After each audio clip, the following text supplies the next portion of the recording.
The power of your subconscious mind. आपकी मन की अद्भुत शक्ति पार्ट 5 में आपका स्वागत है। आज हम जानेंगे प्राचीन काल में मानसिक उपचार के बारे में। वीडियो में आगे बढ़ने से पहले वीडियो को लाइक और चैनल को सब्सक्राइब करना मत भूलना। तो दोस्तों, शुरू करते हैं। प्राचीन काल में मानसिक उपचार। युगों युगों से सभी देशों के मनुष्य किसी न किसी तरह सहज रूप से यह विश्वास करते रहे हैं कि कहीं न कहीं एक उपचार शक्ति विद्यमान है जो मनुष्य के शरीर के कार्यों और संवेदनाओं को सामान्य कर सकती है। उनका मानना था कि इस अजीब शक्ति को कुछ शर्तों के तहत लागू किया जा सकता है और इसके बाद मानव पीड़ा का निवारण होगा। सभी राष्ट्रों का इतिहास इस मान्यता के समर्थन में साक्ष्य प्रस्तुत करता है। दुनिया के प्रारंभिक इतिहास में बीमारों के उपचार सहित अच्छे या बुरे के लिए लोगों को गुप्त रूप से प्रभावित करने की शक्ति सभी देशों के पुजारियों और पवित्र लोगों के पास थी।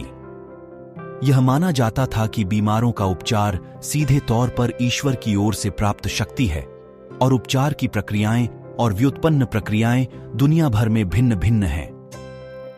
उपचार प्रक्रियाओं ने ईश्वर से प्रार्थनाओं का रूप ले लिया, जिसमें विभिन्न समारोहों में भाग लिया गया, जैसे हाथ रखना, मंत्रोच्चार, ताबीज, अंगूठियां, अवशेष और चित्र लगाना।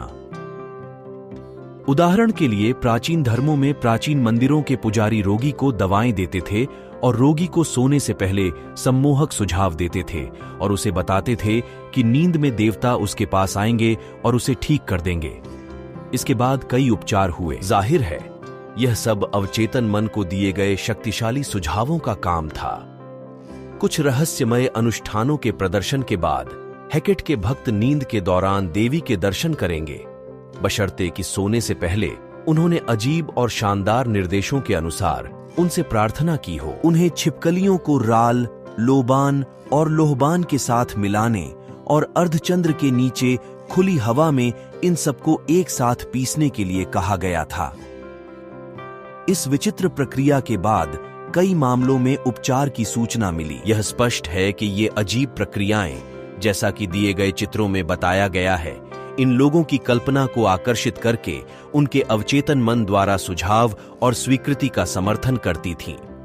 दरअसल इन सभी उपचारों में विषय का अवचेतन मन ही उपचार करता था। सभी युगों में अनौपचारिक चिकित्सकों ने उन मामलों में उल्लेखनीय परिणाम प्राप्त किए हैं जहां अधिकृत चिकित्सा कौशल विफल हो गया है। यह विचार का कारण बनता है, दुनिया के सभी हिस्सों में ये चिकित्सक अपने इलाज को कैसे प्रभावित करते हैं। इन सभी उपचारों का उत्तर बीमार व्यक्ति के अंधविश्वास के कारण है, जिसने उसके अवचेतन मन में निवास करने वाली उपचार शक्ति को मुक्त कर दिया। अपनाए गए कई उपचार और तरीके अजीब और शानदार थे, जिन्होंने रोगियों की कल्पना को जगा दिया, जिससे भावनात्मक स्थिति जागृत हो गई। मन की इस स्थिति ने स्वास्थ्य के सुझाव को सुविधाजनक बनाया और बीमारों के चेतन और अवचेतन मन दोनों ने इसे स्वीकार कर लिया। इसे अगले अध्याय में और विस्तार से बताया जाएगा। अवचेतन शक्तियों के उपयोग पर बाइबल विवरण। जो कुछ तुम चाहते हो, प्रार्थना करते समय विश्वास करो कि उन्हें प्राप्त करो और तुम उन्हें पाओगे। काल में अंतर पर ध्यान दें। प्रेरित लेखक हमें इस तथ्य पर विश्वास करने और स्वीकार करने के लिए कहता है कि हमारी इच्छा पहले ही और पूरी हो चुकी है, कि यह पहले ही पूरी हो चुकी है और इसकी प्राप्ति भविष्य में एक चीज के रूप में होगी। इस तकनीक की सफलता इस दृढ़ विश्वास पर निर्भर करती है कि विचार, चित्र पहले से ही मन में एक तथ्य है। किसी भी चीज को मन के दायरे में रखने के लिए यह सोचा जाना चाहिए कि यह वास्तव में वहां मौजूद है। यहाँ कुछ गूढ़ शब्दों में अवचेतन पर उस विशेष चीज को प्रभावित करके विचार की रचनात्मक शक्ति का उपयोग करने के लिए एक संक्षिप्त और विशिष्ट दिशा दी गई है, जो तुम्हारी कामना है। आपका विचार, योजना या उद्देश्य उतना ही वास्तविक है, यह आपके हाथ या हृदय के समान ही अपना स्तर है। का पालन करने में बाइबल तकनीक आप पूरी तरह से अपने से खत्म कर देते हैं दिमाग, स्थितियों, परिस्थितियों या किसी भी चीज पर सभी विचार जो प्रतिकूल आकस्मिकताओं का संकेत दे सकता है। आप एक पौधा लगा रहे हैं, मन में बीज, अवधारणा, जो यदि आप इसे अबाधित छोड़ दें बाहरी फल में अचूक रूप से अंकुरित होगा। यीशु ने जिस प्रमुख शर्त पर जोर दिया वह विश्वास थी। तुम बार बार बाइबल में पढ़ते हो कि तुम्हारे विश्वास के अनुसार तुम्हारे साथ वैसा ही किया जाता है। यदि आप जमीन में कुछ विशेष प्रकार के बीज बोते हैं तो आपको विश्वास है कि वे अपनी तरह के बीज उगाएंगे। ये बीज का तरीका है और विकास और कृषि के लाभ पर भरोसा करते हुए आप जानते हैं कि बीज अपनी तरह के बाद सामने आएंगे। जैसा कि बाइबल में बताया गया है, आस्था सोचने का एक तरीका है, मन का एक दृष्टिकोण है, एक आंतरिक निश्चितता है, यह जानते हुए कि जिस विचार को आप चेतन मन में पूरी तरह से स्वीकार करते हैं वह आपके अवचेतन मन में समाहित हो जाएगा और प्रकट हो जाएगा। विश्वास एक अर्थ में जिसे आपकी बुद्धि और इंद्रियां नकारती हैं, उसे सच मान लेना है, यानी छोटे, तर्कसंगत, विश्लेषणात्मक चेतन मन को बंद कर देना और अपने अवचेतन मन की आंतरिक शक्ति पर पूर्ण निर्भरता के दृष्टिकोण को अपनाना। बाइबल तकनीक का एक शास्त्रीय उदाहरण है। और जब वह घर में आया तो अंधे उसके पास आए और यीशु ने उनसे कहा, क्या तुम विश्वास करते हो कि मैं यह कर सकता हूं? उन्होंने उससे कहा, हां प्रभु। तब उसने उनकी आंखें छूकर कहा, तुम्हारे विश्वास के अनुसार तुम्हें फल मिले। और उनकी आंखें खुल गईं और यीशु ने उन्हें सख्ती से चिताया और कहा, देखो, कोई इसे न जाने। आपके विश्वास के अनुसार शब्दों में आप देख सकते हैं कि यीशु वास्तव में अंधे लोगों के अवचेतन मन के सहयोग की अपील कर रहे थे। उनका विश्वास, उनकी महान प्रत्याशा, उनकी आंतरिक भावना, उनका आंतरिक विश्वास था कि कुछ चमत्कारी घटित होगा और उनकी प्रार्थना का उत्तर दिया जाएगा, और ऐसा ही हुआ। यह उपचार की समय सम्मानित तकनीक है जिसका उपयोग धार्मिक संबद्धता की परवाह किए बिना दुनिया भर के सभी उपचार समूहों द्वारा समान रूप से किया जाता है। इन शब्दों में कि कोई भी व्यक्ति इसे नहीं जानता है, यीशु नए ठीक हुए मरीजों को आदेश देते हैं कि वे अपने उपचार के बारे में चर्चा न करें, क्योंकि उन्हें अविश्वासियों की संदेहपूर्ण और अपमानजनक आलोचनाओं का सामना करना पड़ सकता है। इससे अवचेतन मन में भय, संदेह और चिंता के विचार जमा होने से यीशु के हाथों उन्हें जो लाभ प्राप्त हुए थे वे नष्ट हो सकते हैं, क्योंकि उसने अधिकार और सामर्थ्य से अशुद्ध आत्माओं को आज्ञा दी और वे निकल गईं। जब बीमार यीशु के पास चंगा होने के लिए आए तो वे उनके विश्वास के साथ साथ अवचेतन मन की उपचार शक्ति की समझ से ठीक हो गए।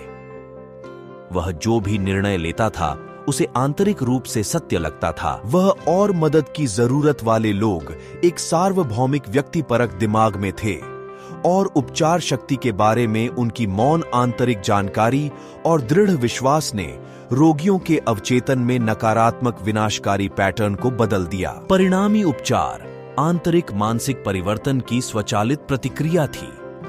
उनका आदेश मरीजों के अवचेतन मन के प्रति उनकी अपील के साथ साथ उनकी जागरूकता, भावना और उन शब्दों के प्रति अवचेतन मन की प्रतिक्रिया में पूर्ण विश्वास था जो उन्होंने अधिकार के साथ बोले थे। दुनिया भर में विभिन्न तीर्थ स्थलों पर चमत्कार। यह एक स्थापित तथ्य है कि जापान, भारत, यूरोप और अमेरिका जैसे दुनिया भर के विभिन्न तीर्थ स्थलों पर इलाज हुआ है।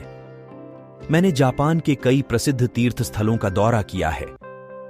डाइबुत्सु नामक विश्व प्रसिद्ध मंदिर में कांस्य की एक विशाल दिव्य मूर्ति है जहां बुद्ध हाथ जोड़कर बैठे हैं और सिर गहन चिंतनशील परमानंद की मुद्रा में झुका हुआ है। इसकी ऊंचाई 42 फीट है और इसे महान बुद्ध कहा जाता है। यहां मैंने युवाओं और बूढ़ों को इसके चरणों में प्रसाद चढ़ाते देखा। पैसे, फल, चावल और संतरे चढ़ाए गए, मोमबत्तियां जलाई गईं, धूप जलाई गई और विनती की प्रार्थनाएं पढ़ी गईं। गाइड ने एक युवा लड़की के मंत्र के बारे में बताया। जब वह प्रार्थना बड़बड़ा रही थी, नीचे झुकी और प्रसाद के रूप में 2 संतरे रखे। उन्होंने एक मोमबत्ती भी जलाई। उन्होंने कहा कि उसने अपनी आवाज खो दी थी और मंदिर में इसे बहाल कर दिया गया। वह अपनी आवाज वापस पाने के लिए बुद्ध को धन्यवाद दे रही थी। उसे सरल विश्वास था कि यदि वह एक निश्चित अनुष्ठान का पालन करेगी, उपवास करेगी और कुछ प्रसाद चढ़ाएगी तो बुद्ध उसे उसकी गायन आवाज वापस दे देंगे। इस सब ने विश्वास और प्रत्याशा को जगाने में मदद की, जिसके परिणाम स्वरूप उसके मन को विश्वास के बिंदु तक अनुकूलित किया गया। उसके अवचेतन मन ने उसके विश्वास पर प्रतिक्रिया व्यक्त की। कल्पना और अंधविश्वास की शक्ति को और स्पष्ट करने के लिए मैं अपने एक रिश्तेदार का मामला बताऊंगा जिसे तपेदिक था। उसका फेफड़े बुरी तरह रोगग्रस्त थे। उनके बेटे ने अपने पिता को ठीक करने का फैसला किया।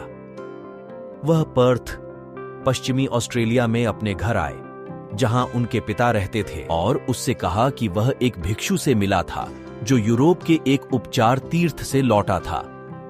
इस भिक्षु ने उसे सच्चे क्रॉस का एक टुकड़ा बेचा। उन्होंने कहा कि उन्होंने भिक्षु को इसके लिए $500 के बराबर राशि दी। दरअसल इस युवक ने फुटपाथ से लकड़ी का एक टुकड़ा उठाया था, जौहरी के पास गया और उसे एक अंगूठी में रखवा दिया ताकि वह असली लगे। उन्होंने अपने पिता से कहा कि केवल अंगूठी या क्रॉस को छूने से कई लोग ठीक हो जाते हैं। उसने अपने पिता की कल्पना को इस हद तक भड़का दिया कि बूढ़े सज्जन ने उससे अंगूठी छीन ली, उसे अपनी छाती पर रख लिया, चुपचाप प्रार्थना की और सो गए। सुबह वह ठीक हो गया। क्लिनिक के सभी परीक्षण नकारात्मक निकले। निसंदेह आप जानते हैं, फुटपाथ से लकड़ी के टुकड़े ने उसे ठीक नहीं किया था। यह उनकी कल्पना शक्ति थी जो तीव्र स्तर तक जगी थी, साथ ही पूर्ण उपचार की आश्वस्त प्रत्याशा भी थी। कल्पना आस्था या व्यक्तिपरक भावना से जुड़ गई और दोनों के मिलन से उपचार हुआ। पिता को उस छल का कभी पता नहीं चला जो उनके साथ खेला गया था। यदि उसने ऐसा किया होता तो संभवतः उसे पुनः पुनरावृत्ति का सामना करना पड़ा होता। वह पूरी तरह ठीक रहे और 15 साल बाद 89 ईयर्स की उम्र में उनका निधन हो गया। एक सार्वभौमिक उपचार सिद्धांत। यह एक सर्वविदित तथ्य है कि उपचार के सभी विभिन्न प्रभाव सबसे अद्भुत चरित्र के होते हैं। सबसे स्पष्ट निष्कर्ष जो आपके दिमाग में आता है वह यह है कि कुछ अंतर्निहित सिद्धांत होना चाहिए जो उन सभी के लिए सामान्य है, अर्थात अवचेतन मन और उपचार की एक प्रक्रिया विश्वास है। अब यह आपके दिमाग को निम्नलिखित मूलभूत सत्यों को एक बार फिर से याद दिलाने के लिए होगा। पहला, कि आपके पास मानसिक कार्य है जिन्हें एक चेतन मन और दूसरे अवचेतन मन को नामित करके प्रतिष्ठित किया गया है। दूसरे, आपका अवचेतन मन लगातार सुझाव की शक्ति के प्रति उत्तरदायी रहता है। इसके अलावा आपके अवचेतन मन का आपके शरीर के कार्यों, स्थितियों और संवेदनाओं पर पूरा नियंत्रण होता है। मैं यह विश्वास करने का साहस करता हूं कि इस पुस्तक के सभी पाठक इस तथ्य से परिचित हैं कि लगभग किसी भी बीमारी के लक्षणों को सुझाव द्वारा सम्मोहक विषयों में प्रेरित किया जा सकता है। उदाहरण के लिए, सम्मोहक अवस्था में किसी व्यक्ति को दिए गए सुझाव की प्रकृति के अनुसार उच्च तापमान, लाल चेहरा या ठंड लग सकती है। प्रयोग द्वारा आप उस व्यक्ति को सुझाव दे सकते हैं कि वह लकवाग्रस्त है और चल नहीं सकता। ऐसा ही होगा। उदाहरण के तौर पर, आप सम्मोहित व्यक्ति की नाक के नीचे ठंडे पानी का कप रख सकते हैं और उससे कह सकते हैं, यह काली मिर्च से भरा है, इसे सूंघो। वह छींकने के लिए आगे बढ़ेगा। आपको क्या लगता है उसके छींकने का कारण क्या है, पानी या सुझाव? यदि कोई व्यक्ति कहता है कि उसे टिमोथी घास से एलर्जी है, तो आप उसकी नाक के सामने एक सिंथेटिक फूल या एक खाली गिलास रख सकते हैं जब वह सम्मोहित अवस्था में हो और उसे बताएं कि यह टिमोथी घास है। वह सामान्य एलर्जी लक्षणों का चित्रण करेगा। इससे पता चलता है कि बीमारी का कारण मन में है। रोग का उपचार मानसिक रूप से भी हो सकता है। आप जानते हैं कि उल्लेखनीय उपचार ऑस्टियोपैथी, कायरोप्रैक्टिक चिकित्सा और प्राकृतिक चिकित्सा के साथ साथ दुनिया भर के सभी विभिन्न धार्मिक निकायों के माध्यम से होते हैं। लेकिन यह स्पष्ट है कि ये सभी उपचार अवचेतन मन के माध्यम से लाए जाते हैं, जो एकमात्र उपचारक है। ध्यान दें कि यह शेविंग के कारण आपके चेहरे पर लगी चोट को कैसे ठीक करता है। यह ठीक से जानता है कि इसे कैसे करना है। डॉक्टर घाव पर पट्टी बांधता है और कहता है, प्रकृति इसे ठीक कर देती है। प्रकृति का तात्पर्य प्राकृतिक नियम, अवचेतन मन के नियम या आत्म संरक्षण से है, जो अवचेतन मन का कार्य है। आत्म संरक्षण की प्रवृत्ति प्रकृति का पहला नियम है। आपकी सबसे मजबूत प्रवृत्ति सभी ऑटो सुझावों में सबसे शक्तिशाली है। व्यापक रूप से भिन्न सिद्धांत, विभिन्न धार्मिक संप्रदायों और प्रार्थना चिकित्सा समूहों द्वारा विकसित किए गए असंख्य सिद्धांतों पर किसी भी हद तक चर्चा करना थकाऊ और लाभहीन होगा। बड़ी संख्या में ऐसे लोग हैं जो दावा करते हैं कि चूंकि उनका सिद्धांत परिणाम देता है, इसलिए यह सही है। ये, जैसा कि इस अध्याय में बताया गया है, सत्य नहीं हो सकता। आप जानते हैं कि उपचार सभी प्रकार के होते हैं। पेरिस में प्रैक्टिस करने वाले ऑस्ट्रियाई चिकित्सक फ्रांज एंटोन मेस्मर ने पाया कि रोगग्रस्त शरीर पर चुंबक लगाने से वह उस बीमारी को चमत्कारिक ढंग से ठीक कर सकते हैं। उन्होंने कांच और धातुओं के कई अन्य टुकड़ों से भी इलाज किया। उन्होंने उपचार के इस रूप को बंद कर दिया और दावा किया कि उनका इलाज पशु चुंबकत्व के कारण था, यह सिद्धांत देते हुए कि यह पदार्थ उपचारकर्ता से रोगी तक प्रक्षेपित किया गया था। तब से बीमारी का इलाज करने का उनका तरीका सम्मोहन था, जिसे उनके समय में मेस्मरिज्म कहा जाता था। अन्य चिकित्सकों ने कहा कि उनकी सभी चिकित्साएं सुझाव के कारण थीं और कुछ नहीं। ये सभी समूह, जैसे मनोचिकित्सक, मनोवैज्ञानिक, ऑस्टियोपैथ, कायरोप्रैक्टर्स, चिकित्सक और सभी चर्च, अवचेतन मन में निवास करने वाली एक सार्वभौमिक शक्ति का उपयोग कर रहे हैं। यह घोषणा कर सकते हैं कि उपचार उनके सिद्धांत के कारण है। सभी उपचारों की प्रक्रिया एक निश्चित सकारात्मक मानसिक दृष्टिकोण, आंतरिक दृष्टिकोण या सोचने का एक तरीका है जिसे विश्वास कहा जाता है। उपचार एक आत्मविश्वासपूर्ण प्रत्याशा के कारण होता है जो अवचेतन मन को उसकी उपचार क्षमता जारी करने के लिए एक शक्तिशाली सुझाव के रूप में कार्य करता है। एक आदमी दूसरे से ठीक नहीं होता। यह सच है कि उसका अपना सिद्धांत या तरीका हो सकता है। दूसरे से बढ़कर केवल शक्ति है। उपचार की एक प्रक्रिया और वह है विश्वास। केवल एक ही उपचार शक्ति है, वह है आपका अवचेतन मन। अपनी पसंद का सिद्धांत और तरीका चुनें।